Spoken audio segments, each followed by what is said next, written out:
Olá, seja bem-vindo. Hoje nossa aula tratará do anabolismo de aminoácidos. Então nós veremos como os aminoácidos são sintetizados. Porém, nós faremos esse estudo observando o anabolismo que ocorre em vegetais. Então, nosso foco na aula de hoje vai ser o anabolismo de aminoácidos em vegetais. Bom, então a primeira coisa que a gente tem que entender é relembrar um pouco do famoso ciclo do nitrogênio. O que esse ciclo traz assim de relevante que a gente não pode esquecer? Por quê? Porque quando a gente estuda esse ciclo, a gente sempre afirma uma característica do nitrogênio na atmosfera. Por quê? Nossa atmosfera é rica em nitrogênio. Aproximadamente 80% da atmosfera é constituída por nitrogênio. Porém, esse nitrogênio está numa forma de quê? De N2. Um nitrogênio que apresenta uma tripla ligação. Então, esse nitrogênio ele fica inacessível para a maioria dos organismos vivos. A maioria dos organismos vivos não consegue captar esse nitrogênio, utilizar esse nitrogênio. Então, esse nitrogênio atmosférico, para ele poder ser utilizado pelos organismos vivos, ele precisa passar por um processo que nós chamamos de fixação do nitrogênio. Essa fixação ela pode ocorrer de diferentes formas. Ela pode ocorrer na própria atmosfera, através de raios, né, nos vulcões, condições o quê? Onde ocorre uma grande liberação de energia para poder quebrar essa tripla ligação. Os processos industriais, os processos que levam à fabricação de adubos nitrogenados, também conseguem fazer essa fixação, a quebra dessa ligação, deixando disponível para as plantas. Porém, são processos que demandam uma grande quantidade de energia, uma pressão e energia específica para conseguir fazer essa quebra. Então, muitas das vezes, são processos um tanto quanto perigosos que necessitam de cuidados especiais para serem realizados.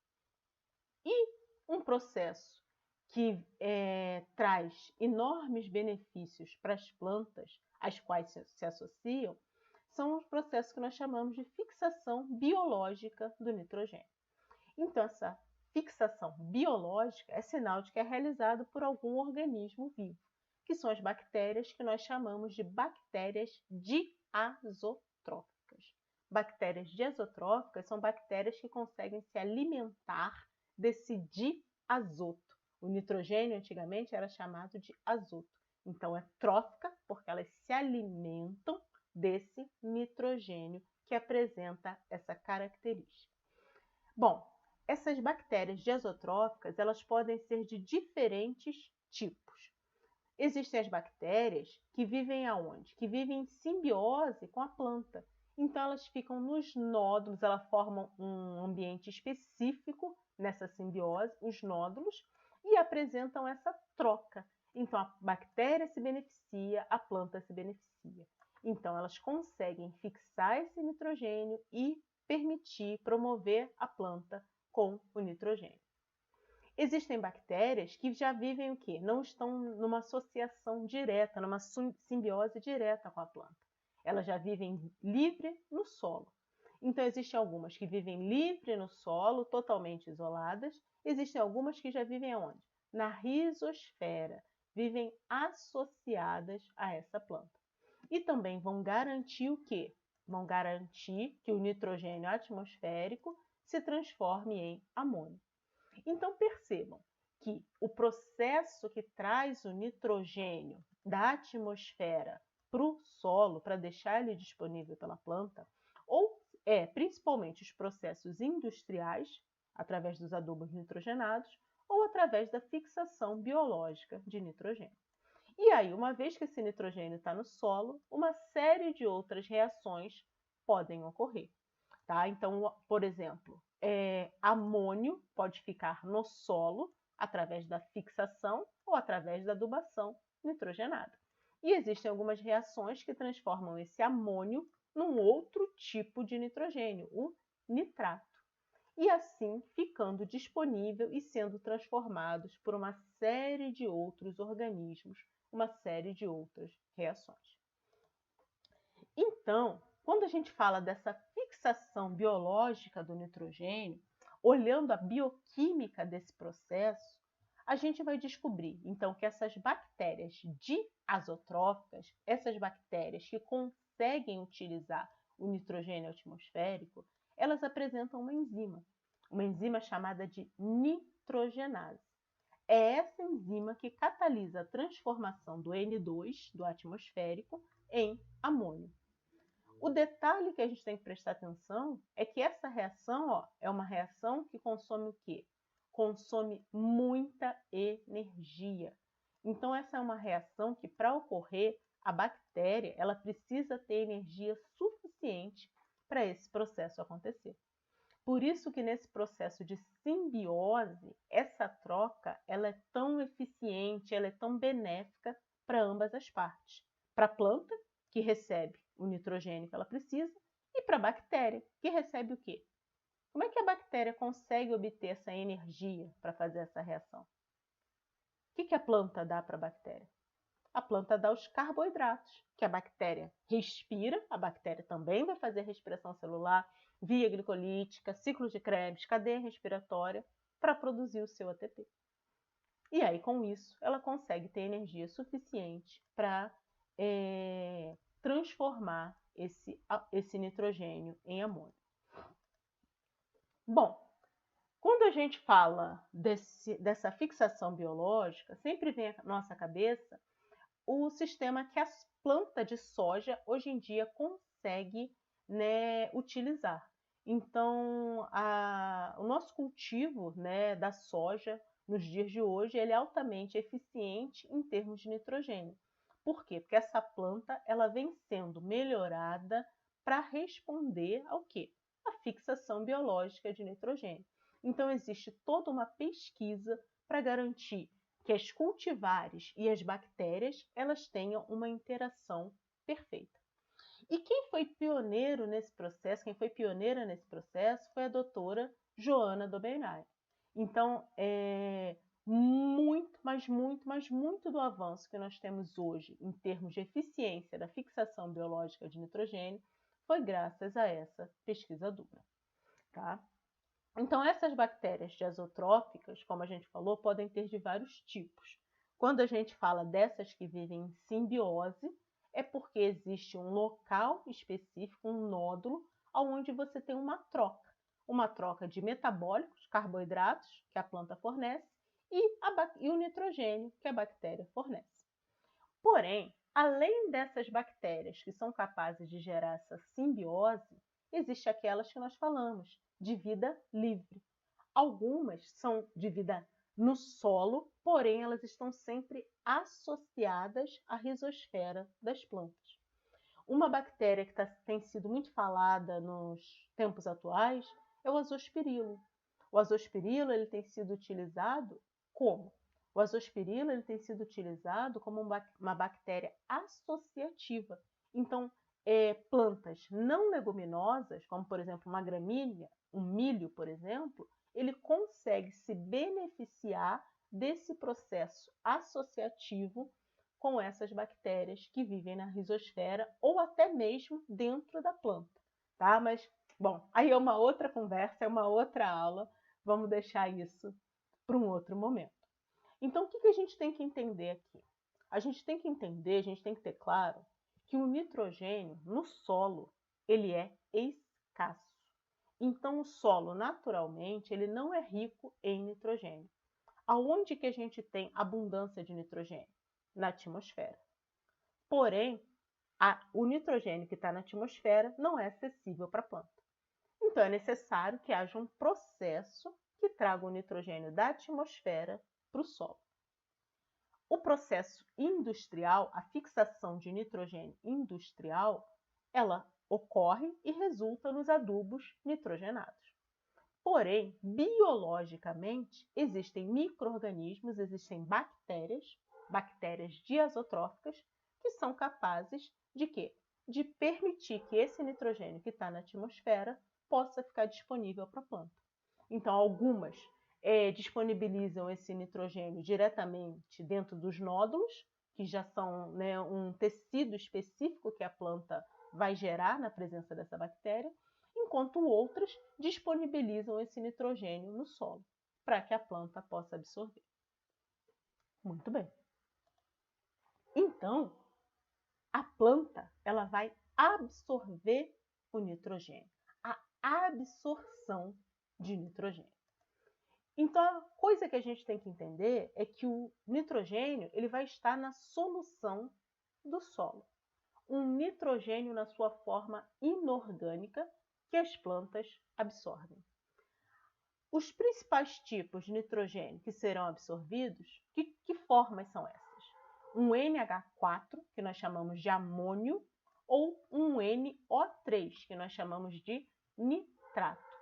Então, esses são os compostos mais abundantes na solução do solo que serão absorvidos. O que quer dizer essa absorção? Significa que a célula ela vai captar esse nitrogênio. Então, esse nitrogênio que estava na solução, ele vai entrar na célula. Muito bem. Ele entrou na célula, mas ele ainda continua como um nitrogênio inorgânico.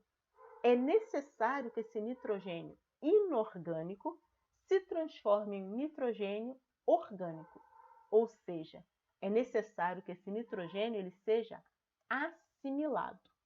Então, a assimilação é o processo que vai transformar o nitrogênio inorgânico em orgânico. Então, aqui a gente já tem que prestar atenção a um detalhe. A absorção, ou seja, a entrada na célula, pode ocorrer na forma de nitrato ou na forma de amônio. Mas a assimilação ela só vai ocorrer na forma de amônio. Então, o nitrogênio ele precisa estar na forma amoniacal para que possa ser transformado no nitrogênio orgânico. Então, quando a planta absorve o nitrato, primeiro ela tem que transformar esse nitrato em amônio, para aí sim depois ele poder ser assimilado. Muito bem. Só que tem um detalhe. O amônio, ele é tóxico. Então, a planta ela não pode simplesmente ir absorvendo o amônio e deixar ele guardado. Não. Se ela absorver o amônio, ela tem que utilizá-lo diretamente, imediatamente. E a utilização significa essa assimilação. O nitrato, ele não é tóxico. Então, o nitrato ele pode ser absorvido e ele pode ficar o quê? Ele pode ficar guardado no vacúolo para ser utilizado quando a planta desejar. Então, percebam que existem diferenças entre essas fontes de nitrogênio e o metabolismo da planta. Muito bem. Então, a planta absorveu o nitrato. Então, ela vai ter que transformar esse nitrato em amônio. Esse processo de transformação é o que nós chamamos de redução do nitrato. Esse processo ele vai ocorrer em duas etapas. Serão duas reações sequenciais para transformar esse nitrato em amônio. Na primeira reação, o nitrato, o NO3, se transforma em nitrito, NO2. Na segunda etapa, esse nitrito, aí sim vai se transformar em amônio. Então, a primeira etapa. A primeira etapa é a transformação do nitrato em nitrito. Quem catalisa esse processo é uma enzima chamada de nitrato redutase. Essa enzima catalisa a transformação do nitrato em nitrito. Perceba que para isso ocorrer é necessário quem? É necessário um NAD reduzido. Então, o NAD vem aqui e vai doar seus elétrons para garantir a redução, a transformação do nitrato em nitrito. Então, energia está sendo gasta na forma de NAD reduzido. Muito bem. Formou o nitrito. O nitrito, então, vai ser transformado em amônio. Quem catalisa essa reação é uma enzima chamada de nitrito redutase. Essa enzima ela vai transformar o nitrito em amônio, catalisar nessa transformação, só que para isso também será necessário energia também será necessário que ele seja reduzido, então alguém vai ter que doar elétrons. A fonte desses elétrons é uma molécula chamada de ferredoxina. Nós conhecemos a ferredoxina quando nós estudamos quem? A fotossíntese. Então, a ferredoxina ela vai ficar reduzida lá na membrana do estilacoide, na etapa fotoquímica. E nós vimos que essa ferredoxina era quem doava os elétrons para formar o NADPH. Então, nessa situação, quando a célula estiver reduzindo o nitrito, os elétrons dessa ferredoxina, os elétrons dela, ao invés de serem doados para o NADPH, os elétrons dessa ferredoxina serão doados para o nitrito. Então, com isso, o nitrito vai se transformar em amônio. Então, perceba, o vegetal ele está sendo o quê? Ele está sendo eficiente no uso dessa energia. Então, numa condição que ele tem energia luminosa disponível suficiente, ele vai ter bastante ferredoxina. Então, ele pode usar uma parte para, ao invés de formar o NADPH, ele usar para formar o amônio. Porém, caso esse metabolismo do nitrogênio, essa transformação do nitrito em amônio, estiver ocorrendo em um tecido não fotossintetizante, ou seja, em um tecido que não faz fotossíntese, ou então em um momento que a fotossíntese não possa estar ocorrendo, a planta vai ter que utilizar de outro artifício.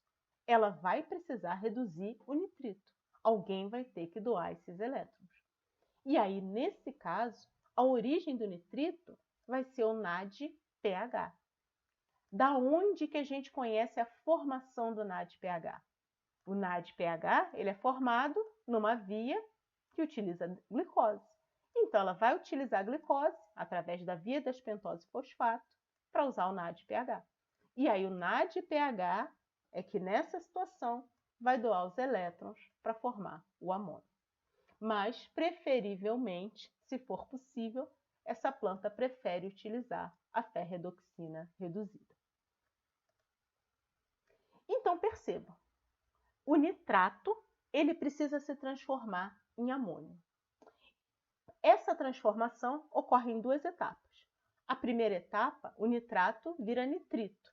Nessa enzima aqui, a nitrato redutase, para isso é necessário que o NADH seja o doador de elétrons. Aí o nitrito vem para a segunda enzima, a nitrito redutase. E aí precisa que a ferredoxina seja doadora de elétrons. Então percebam que é um custo de elétrons muito alto para transformar o nitrato em amônio.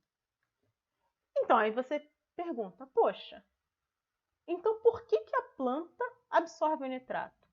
Por que a planta não absorve apenas o amônio? Essa resposta, ela pode ter essa pergunta, ela pode ter várias respostas. Existem algumas plantas que realmente têm preferência em só absorver ou nitrato ou só absorver o amônio. Mas, de modo geral, as plantas são capazes de absorver os dois. Tá? Em primeiro lugar, porque o nitrogênio ele é escasso, então ela tem que pegar aquele nitrogênio que tiver disponível. Mas essa diferença, por que o nitrato às vezes pode ser preferível por algumas plantas? Por que elas não evoluíram para simplesmente absorver apenas o amônio? Então a gente tem que entender essa questão da toxicidade do amônio. O nitrato ele não é tóxico. Embora a planta tenha esse gasto energético para transformar o nitrato, ele pode ser considerado uma vantagem. Por quê? Porque a planta pode absorver em grandes quantidades e deixar ele o quê? Deixar ele guardado, deixar ele acumulado para quando ela precisar utilizar. Coisa que ela não pode fazer se ela estiver absorvendo o amônio. Por quê? Porque como o amônio é tóxico, ela tem que absorver e ela tem que utilizar imediatamente. Então, isso é uma característica que limita esse metabolismo do nitrogênio. Tá? Muito bem. E essa assimilação? essa transformação do nitrogênio inorgânico em orgânico. Então, essa assimilação ela vai ocorrer apenas utilizando o amônio. O amônio ele vai ser incorporado aonde? Numa cadeia de esqueleto de carbono. Então, um alfa-cetoácido vai receber um amônio. Com isso, a gente vai ter a formação de quê? Quando um alfa-cetoácido recebe uma cadeia um grupamento amino, ele se transforma em quê? Em um aminoácido. Então, a gente vai ver que essa assimilação ela leva à síntese de aminoácido. Então, esse processo, na maioria dos vegetais, ocorre utilizando preferencialmente duas enzimas. Uma enzima chamada de glutamina sintetase, GS, e outra chamada de glutamato sintase, GOGAT. Porém, existem situações em que essa assimilação ela vai ocorrer por uma enzima chamada glutamato desidrogenase, GDH. Vamos começar falando dessa GDH. Essa glutamato desidrogenase, ela catalisa a transformação do amônio no aminoácido glutamato. Como?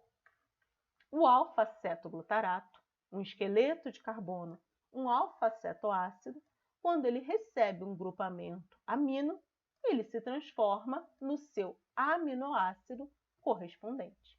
Então, o alfa-cetoglutarato, se ganhar um grupamento amino, vai se transformar em glutamato. Lembrando que para esse processo ocorrer, será necessário que um NAD doe os seus elétrons. Teremos, então, um gasto de energia na forma dos elétrons do NADH. Muito bem. Então, percebam que é uma reação bem simples. Por quê? Porque o nitrogênio, que estava numa forma inorgânica, agora ele vai estar numa forma orgânica. A planta conseguiu gerar, sintetizar aminoácido. Perfeito. Só tem um pequeno problema. Essa enzima, a glutamato desidrogenase, ela tem um alto Km. O que significa isso? Vamos lembrar lá das características enzimáticas? O que é esse Km? A gente às vezes não fala que é a afinidade da enzima pelo substrato. Então, se uma enzima tem um alto Km, significa que a velocidade dela, ela só vai aumentar, ela só vai gerar muito produto quando? Quando tiver uma alta quantidade de substrato. Então, uma enzima com alto Km, ela não é eficiente em baixas concentrações de substrato. E como que é a concentração de nitrogênio no solo? Como é que é a concentração de amônio na planta? Normalmente, essa concentração é baixa.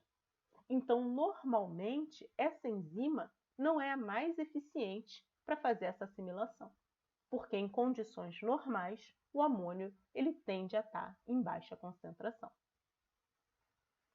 Então, existe um processo que é mais eficiente, que é catalisado pela enzima glutamina sintetase.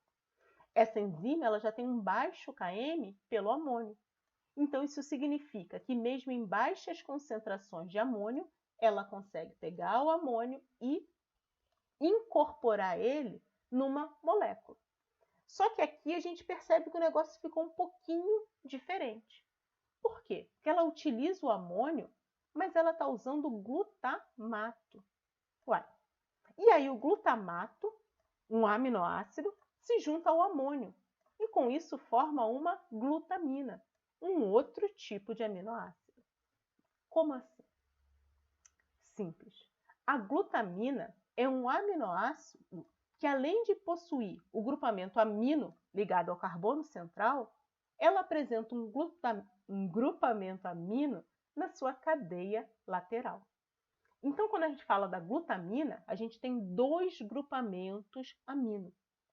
Então, o glutamato tinha apenas o seu grupamento amino ligado ao carbono central. Quando ele ganha mais um grupamento amino, esse grupamento amino se liga à cadeia lateral, formando com isso a glutamina. Muito bem. Só que essa glutamina ela vai ser usada por uma outra enzima, a glutamato sintase. E olha que legal o que essa enzima faz. Por quê? Essa enzima glutamato sintase, ela pega a glutamina e o alfa-cetoglutarato, o esqueleto de carbono correspondente a quem? Ao glutamato. E olha o produto dessa reação. O produto dessa reação são 2 unidades de glutamato.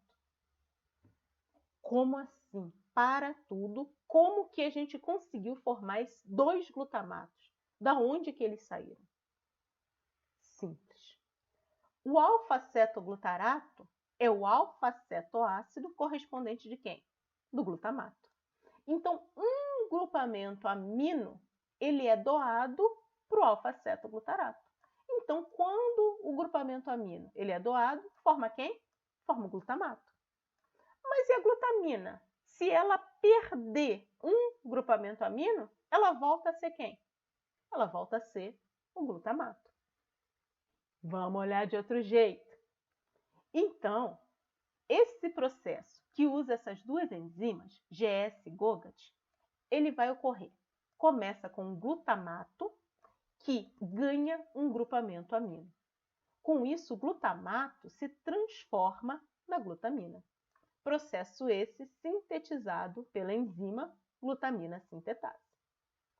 Só que logo na sequência, a enzima GOGAT vem e pega essa glutamina e liga ela a um alfa-cetoglutarato.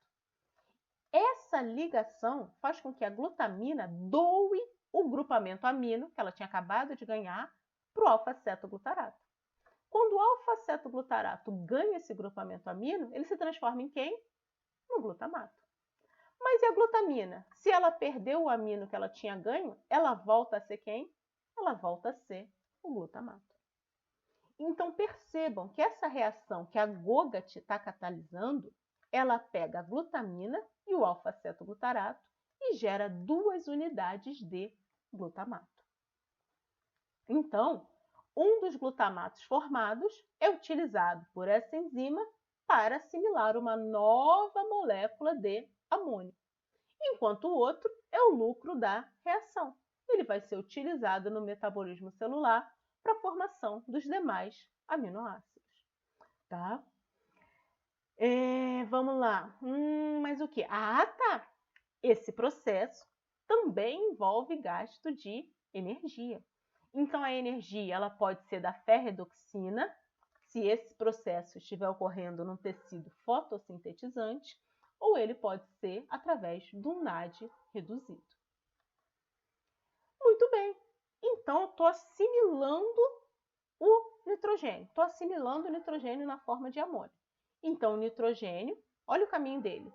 Ele veio aqui, parou na glutamina. Agora, esse nitrogênio está onde? Ele está no glutamato. Então, já tem um nitrogênio orgânico, já tem um aminoácido. Só que a planta ela não precisa só de glutamato. Ela precisa daqueles 20 tipos de aminoácidos que fazem parte da proteína. E como é que isso pode ser conseguido? Isso pode ser conseguido através das aminotransferases. O que as aminotransferases fazem? Elas fazem a transferência desse nitrogênio, desse grupamento amino, para um esqueleto de carbono, um alfa-cetoácido, gerando com isso os aminoácidos correspondentes. Nós temos diferentes tipos de aminotransferases.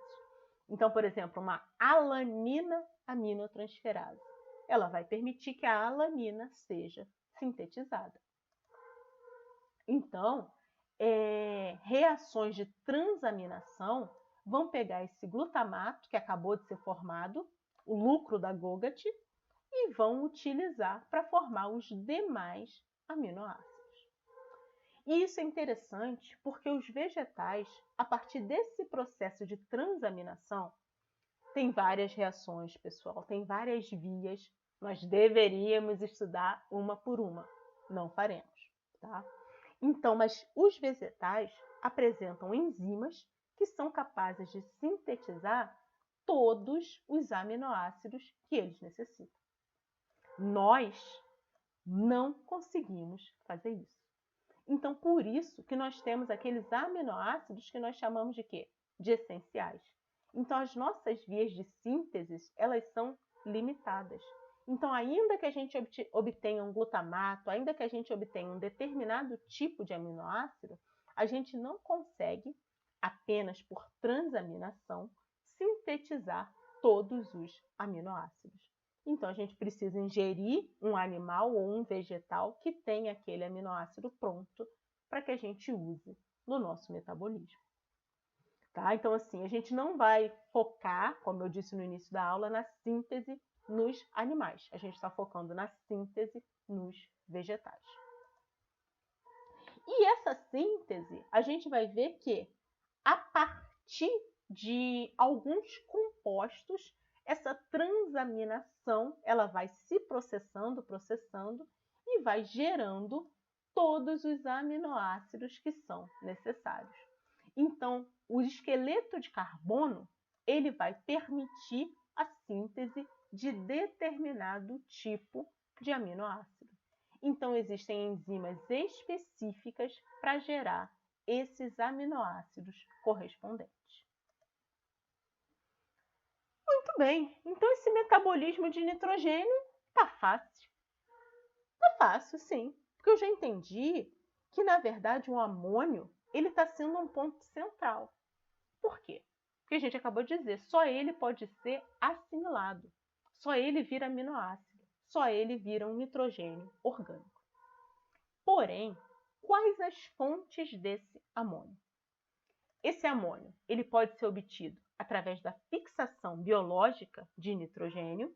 Então, a gente conheceu essas bactérias diazotróficas que fazem essa fixação biológica, transformam o nitrogênio atmosférico em amônio. Esse amônio ele pode ser absorvido diretamente do solo, porque pode ser que eu tenha feito uma adubação nitrogenada, pode ser que tenha alguma bactéria de vida livre ou associativa que deixou isso na rizosfera, né? Pode ser que algum animal, algum outro vegetal esteja sendo ali decomposto e esteja liberando amônio.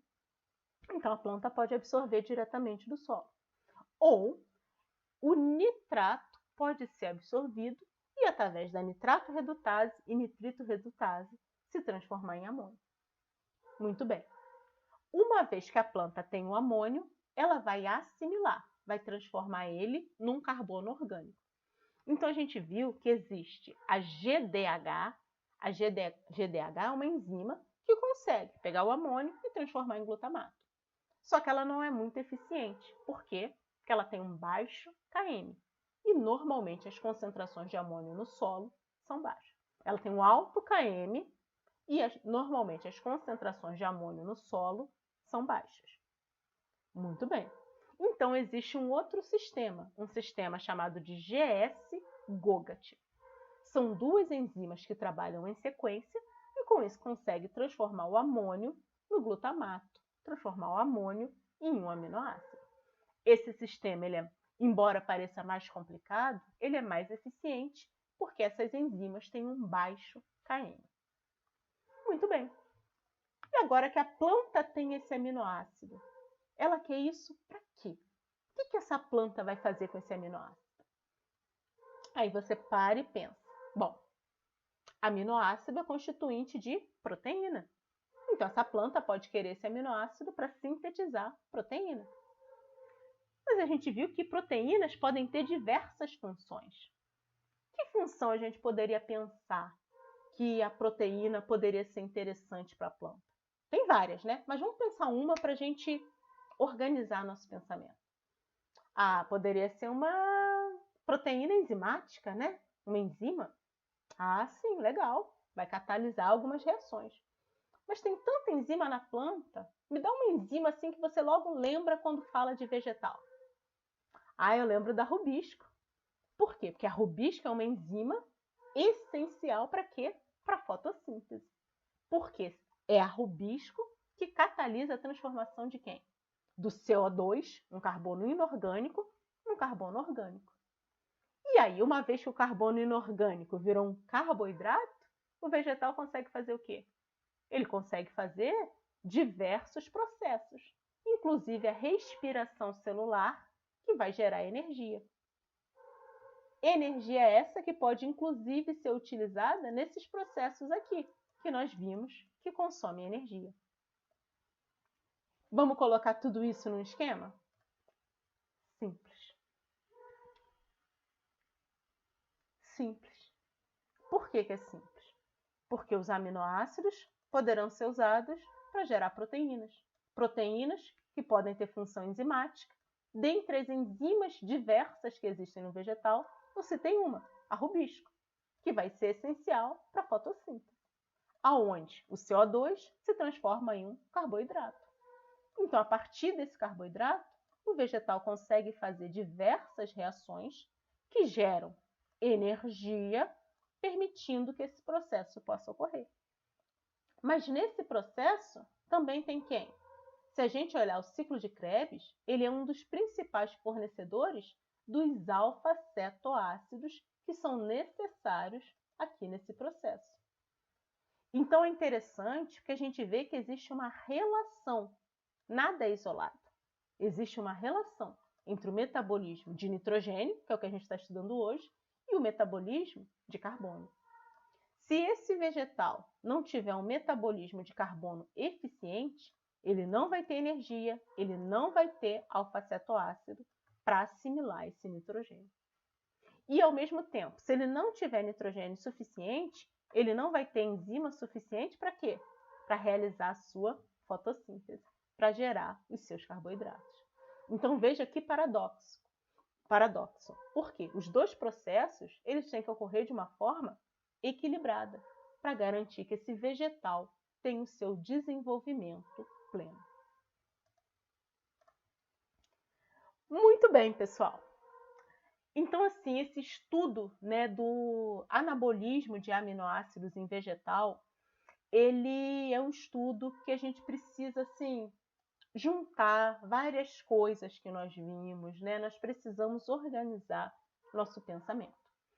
O Leninger tem algumas coisas desse estudo que nós fizemos, mas eu aconselho que para a gente aprofundar isso aqui, a gente use um outro livro, como por exemplo esse Bioquímica Ilustrada, ou até mesmo livros de biologia vegetal, livros de fisiologia vegetal. Eles serão mais assim didáticos nesse contexto que a gente está vendo aqui, tá?